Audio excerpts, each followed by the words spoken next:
Welcome to ESM Club Night tonight. All right, so we got Mr. Bobby Solomon. He's sitting in front of me here. Can you see this cord in the way here? No? Cool. All right, we got stuff hanging everywhere. We're actually sitting opposite corner of where we are on Sunday mornings. Our Sunday morning set is Sunday morning sets on that side, and this is, I don't know if we'll keep doing it here next week. It's kind of a cool corner. We got our little TV here. We'll just have this in the background and some stuff maybe pop up later that Dahlia will put in. But we want to follow up with Sunday's lesson. Right. We talked about purpose, practice, and politics, and why, what, and how we think, say, and do. Based on Deuteronomy 6, where it talks about the Shema, the hear, the listen. Hear, O Israel, the Lord our God is one, right? And how all that works out in life, and it's not just in what they do, but it starts with the thought patterns, right? Yeah. And we defined religion as how we live out what we think, right? And I think that's important. Yeah. And anybody who thinks otherwise is kind of fooling themselves, because if we think, whoa, my religion and my politics are two different things, or what I do in church, and it's not. I don't know if it's hypocritical, because if you say hypocrite, you think, oh, that's bad, don't say that. I'm never that. It's a negative term, but it's not necessarily a negative term.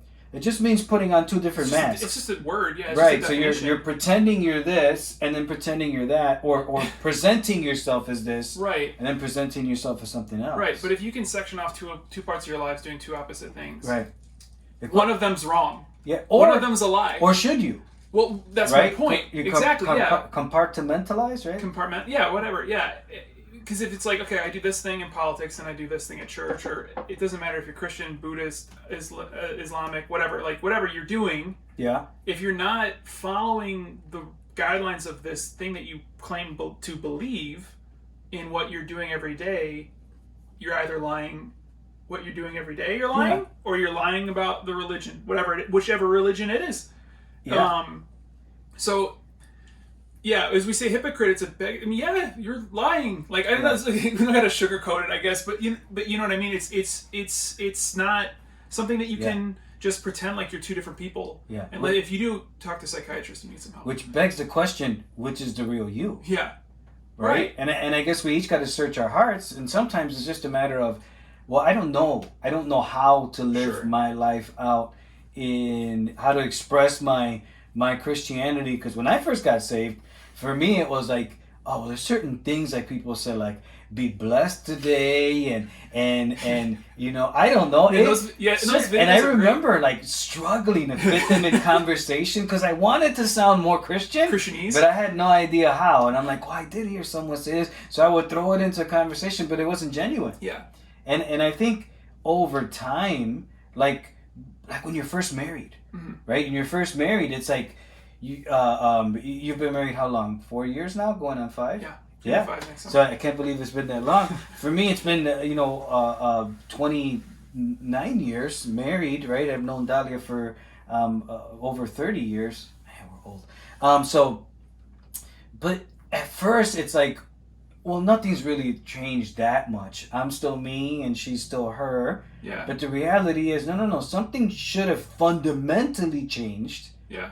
Now the two have become one. Now we learn to live as part of each other's lives and as one life in a new family. Yeah. Right? So Dahlia is no longer Dahlia Crespo. Now she's Dahlia Solomon. So just in that name alone is new identity. And some women are like, well, I'll never take his name. Yeah, but there still is a new identity, a new collective identity that's between them. So as you grow with each other in relationship, that's going to permeate everything that we do. Well, at least it should. And it should. Yeah. Right? Because if not, you should have just stayed single. Well, right? and that's what people do. You have this super crazy high divorce rate right now, and it's because it's like, well, no, I'm still me, and I can do what I want. And it's like, well, not really. I don't remember who told me. I had a conversation with somebody, and I think they had gotten married a few years before, and I was still dating Dolly. And he goes, you ever want to find out how selfish you are as a person? Get married.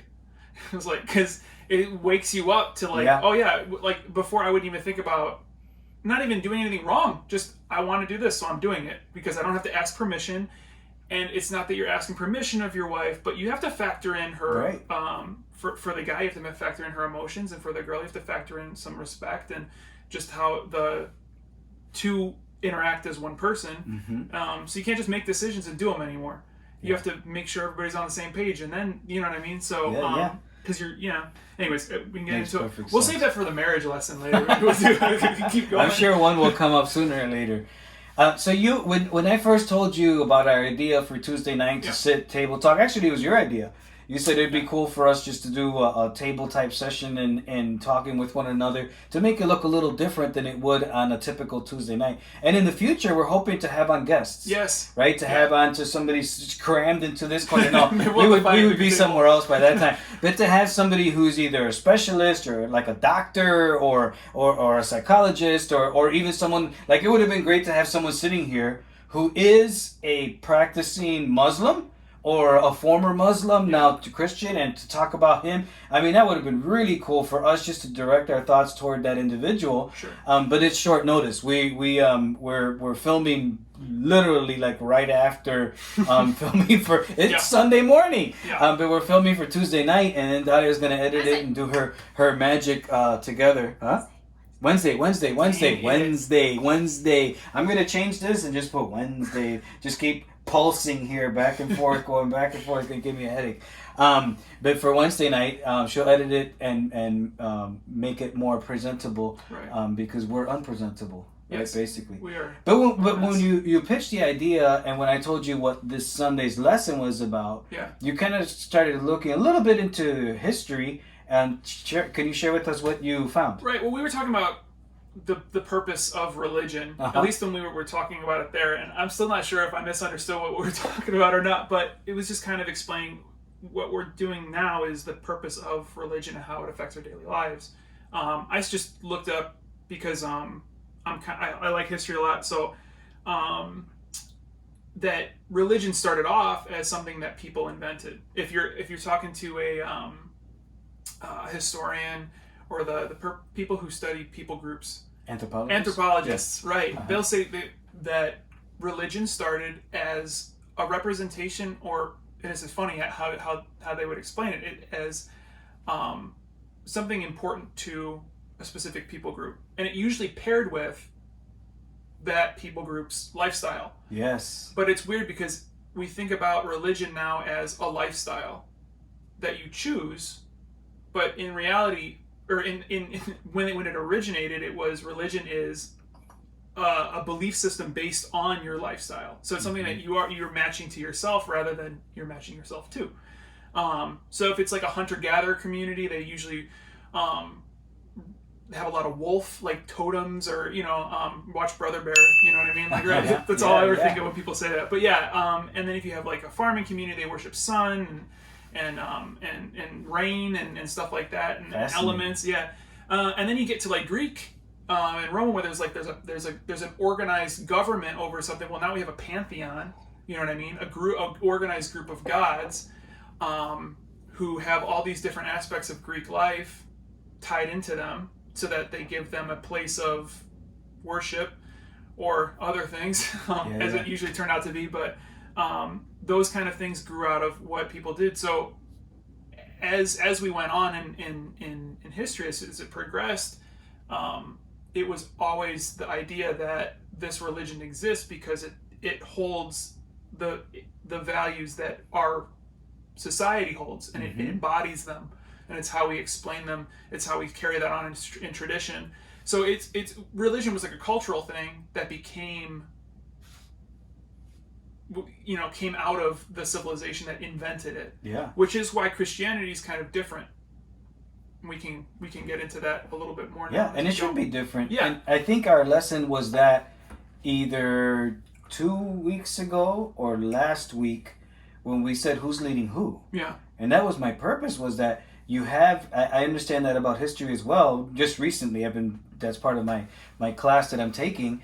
But someone reading that for the first time, especially you students that are going to go to college, or you're even studying in your history class, you might read this and say to yourself, what a sham. Mm-hmm. I've been duped all this time. It's something that man made up. And they will say that. They will say that they will call the Bible and its content another creation myth, another flood story. Well, and it's just like the video, things like that. It's just like the video we watch on Sunday. It's another way to get, if you believe that there's a spiritual thing, right. a body that's part of our existence, that it's just another food source, right, that you can get from. So it's also made up because it's and when you think about that as a political structure, mm-hmm.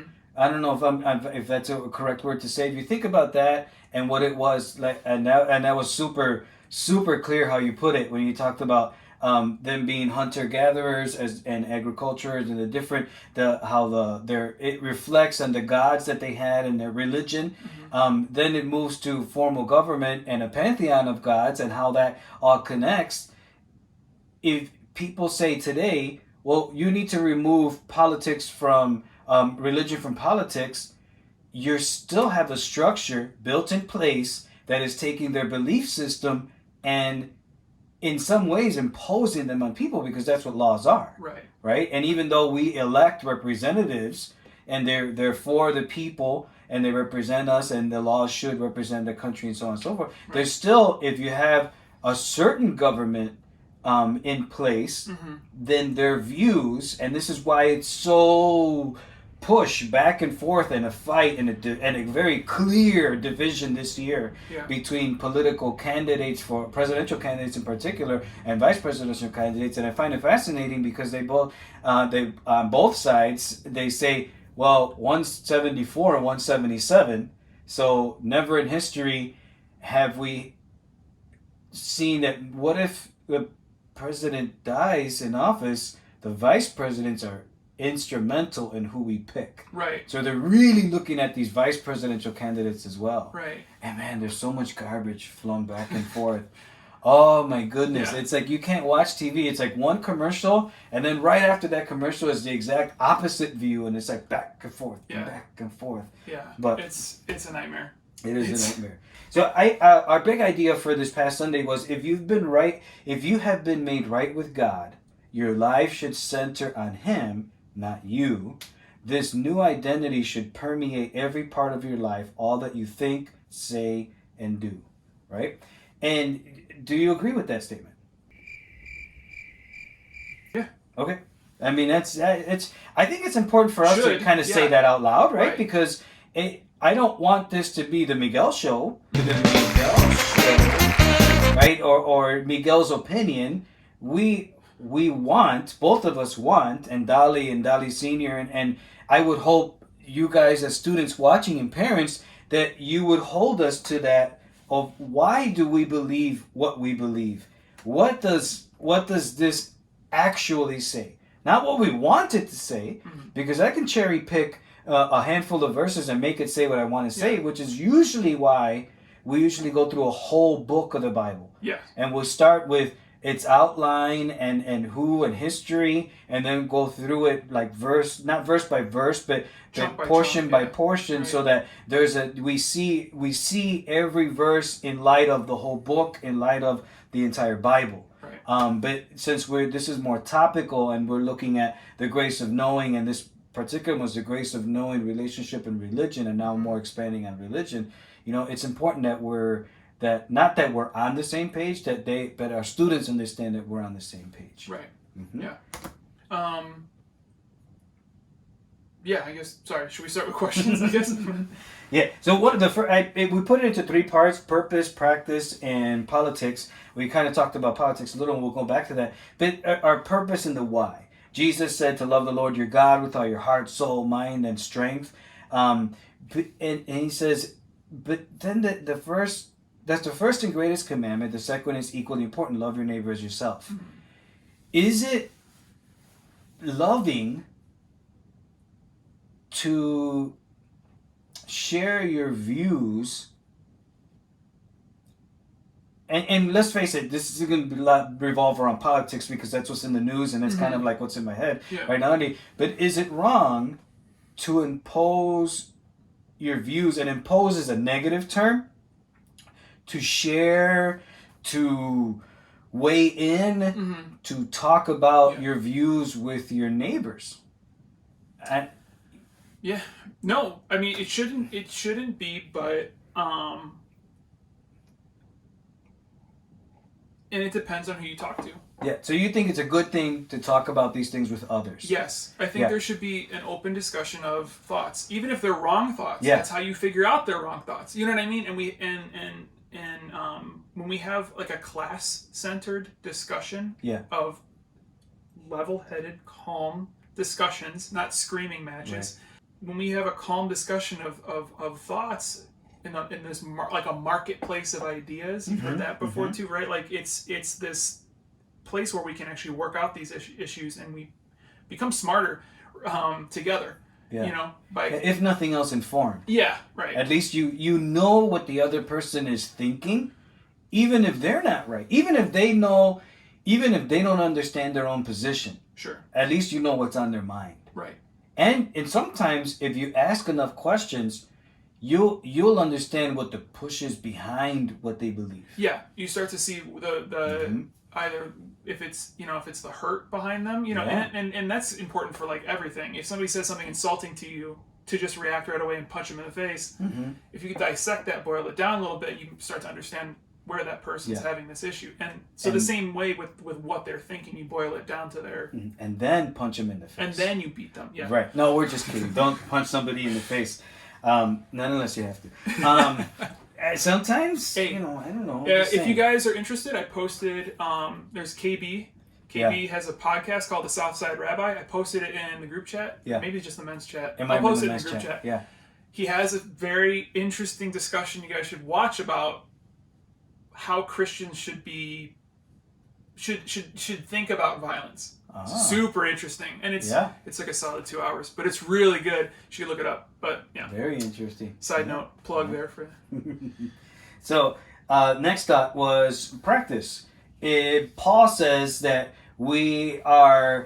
he says, so then my beloved, just as you have always obeyed, not in my presence only, but how much more in my absence, work out your salvation with fear and trembling, for it is God who is at work in you, both to will and to work for his good pleasure. Right. So when I read that, you think Paul is charging them that he doesn't say, now when you go to church, act churchy, but he says, in my meaning he's not going to be with them all the time. Right. He says, so that body of truth that I left you with, let that guide your everyday life in my absence, and understand this, that as God changes our desires, it's not just desires that are going to change, but God's going to give you the power to live out those desires in the world that you live in. Right. So part of our religion, taking what we believe and acting on it, right? That's how I defined the religion early on. It should be that way. So I don't know. Any thoughts? I know you were taking some notes while we were in the lesson. I don't know if you have any other thoughts besides that. Besides mine. Yeah. Besides your thoughts, no. All your thoughts are good. I think too. This made me think of this book I had read called With. I think you've read it too, right? We should post a link for that one too, because that's really good. And it's something. The nice thing is, you don't have to be super good at reading to understand it. And I love when people write books that, like, in layman's terms, I guess is the way to put it. So it's super easy to read, but it describes even within the church and outside the church, the people's view of God, whether that's the God we believe or a different God or gods. He breaks it down to like 4 basic groups of living for God, living under God, living apart from God, and living with God. Maybe there's 5, but I think I might be missing one. But the point is, it's just our way that we picture how we interact with God. Tying back to the ancient religions, it's okay, if we worship the sun god, the crops are going to grow. So it's an even exchange. We give you whatever it is, and then you give us that back, But there's the living for God we hear a lot within the church. I'm living for God now. I'm living for God now. And it's he said, you notice those people burn out because they're doing this for God.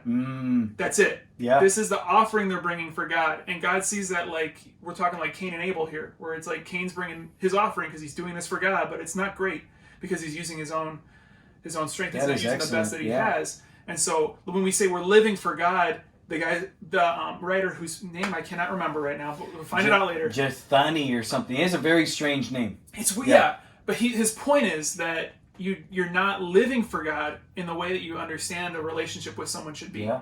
God describes us as the bride of Christ, right? Or sorry, Christ describes us as the bride, as the church is, and in the same way that a husband marries a wife, that you two learn to live together, like we said when we started. Yeah. And there's a way to understand a relationship isn't just something that you're bringing. You're only giving and giving and giving and giving and giving because you're not getting anything from it. And so that idea of living with God is that there's this relationship that exactly that you're part of, and there's not so much a mutual. God doesn't need anything we bring, but there's an intimate knowing that supplies us with power and wisdom and just a fulfilled spiritual life, and that would come out in our normal day-to-day lives, which is kind of what we're talking about right now. That change in us should come out to when we are a Christian, that we're not just doing things, we're not just volunteering, we're not just giving money, because those things don't mean anything unless there's God living with us and living within us.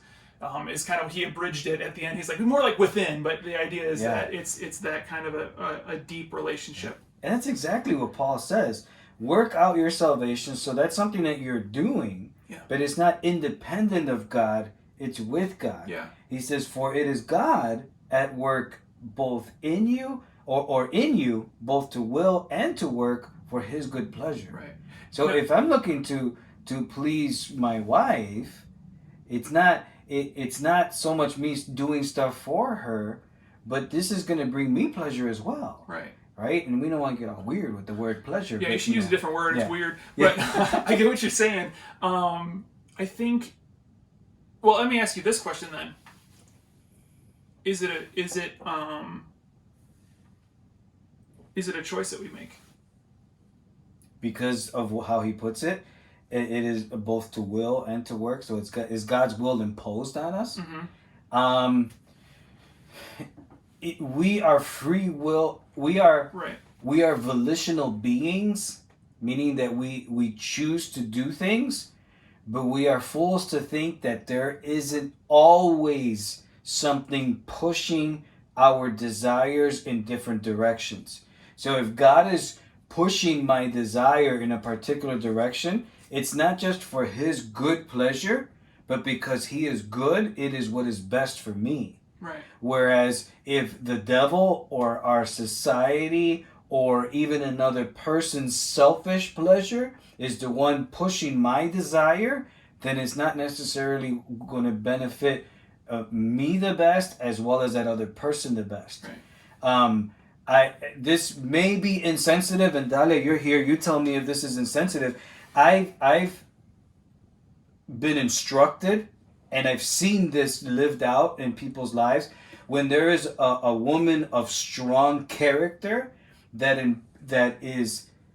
wants to dominate her husband, and her husband is very passive and allows her to do that, right? For happy wife, happy life. Right. You know, not that that's a bad term. Yeah. Right? That's not a bad term. But anything taken to an extreme is wrong. So, that happens, but at a certain point in their relationship, she gets tired of it, and she ends up falling for a man who doesn't allow her to do that, and that's awful.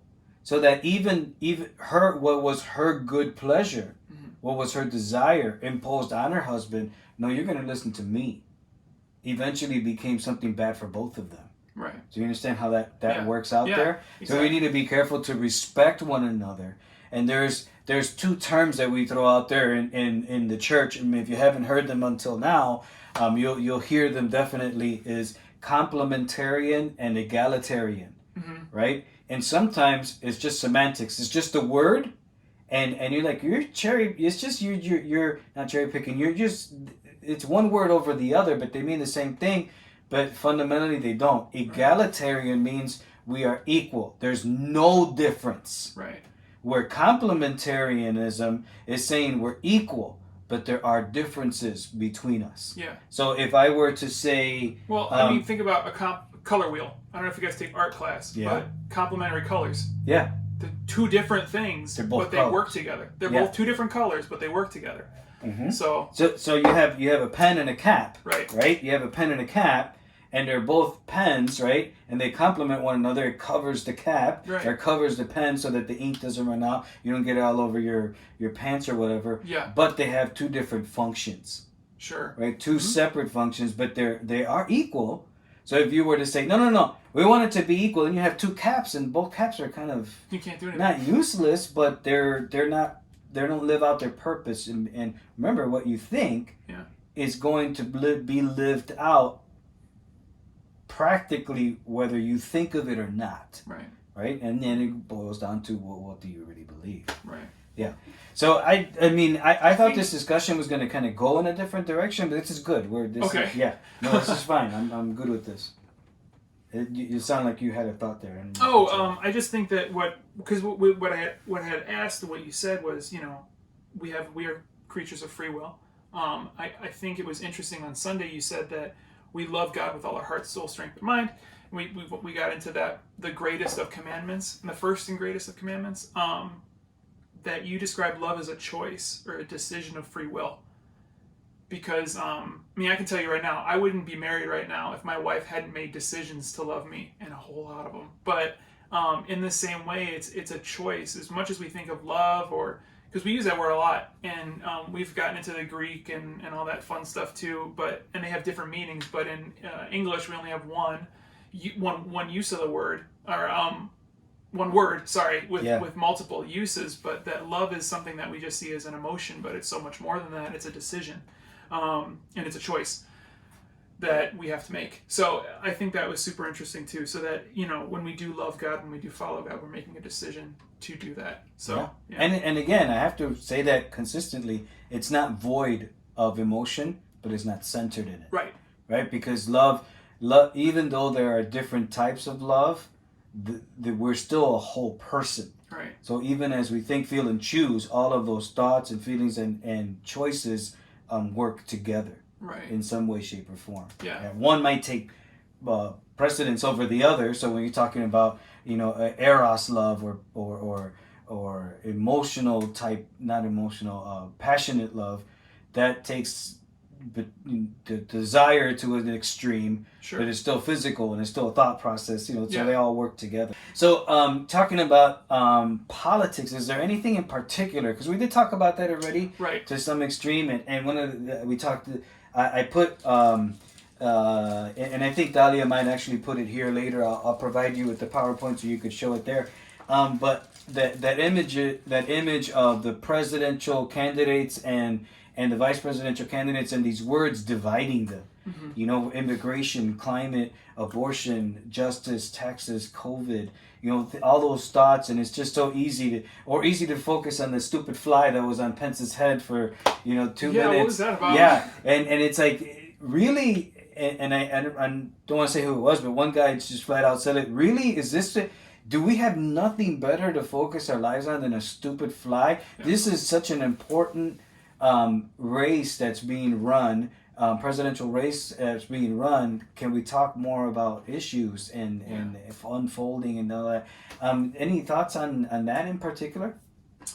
Either the division or the actual politics, immigration, climate, abortion, justice, taxes, COVID, racism. As far as, because we could kind of say justice and racism, they're one and the same, or they're in the same discussion.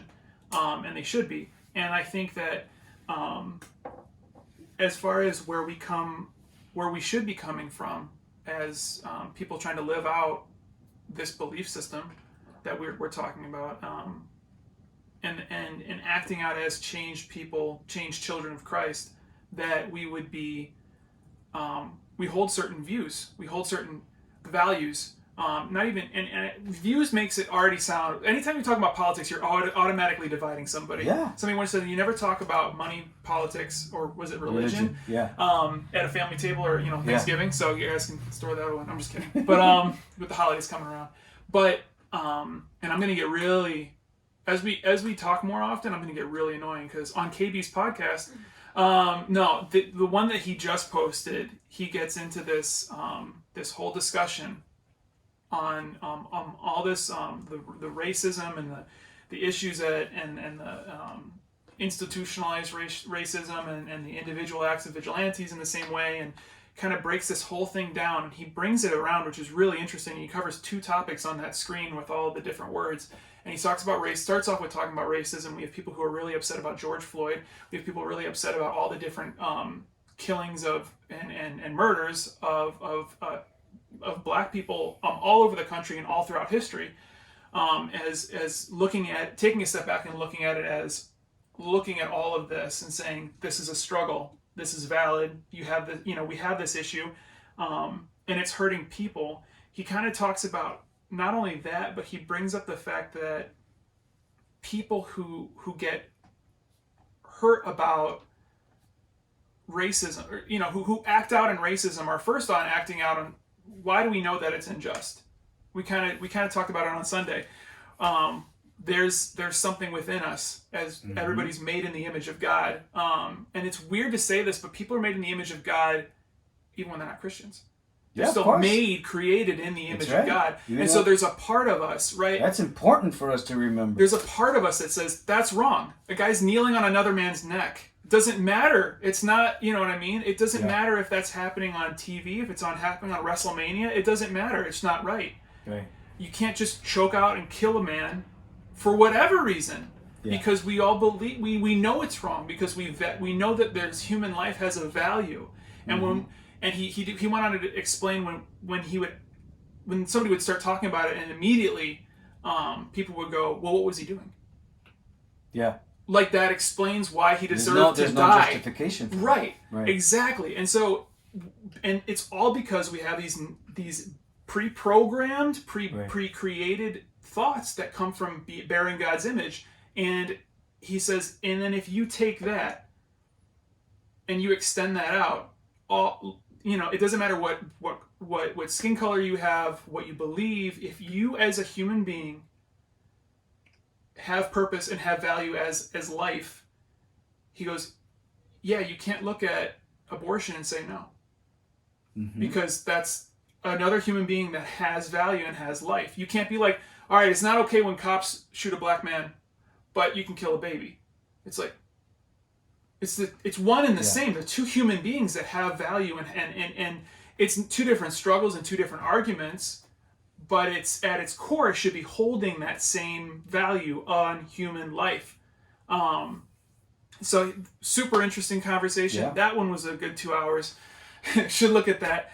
But I think it's interesting. So when we as Christians say,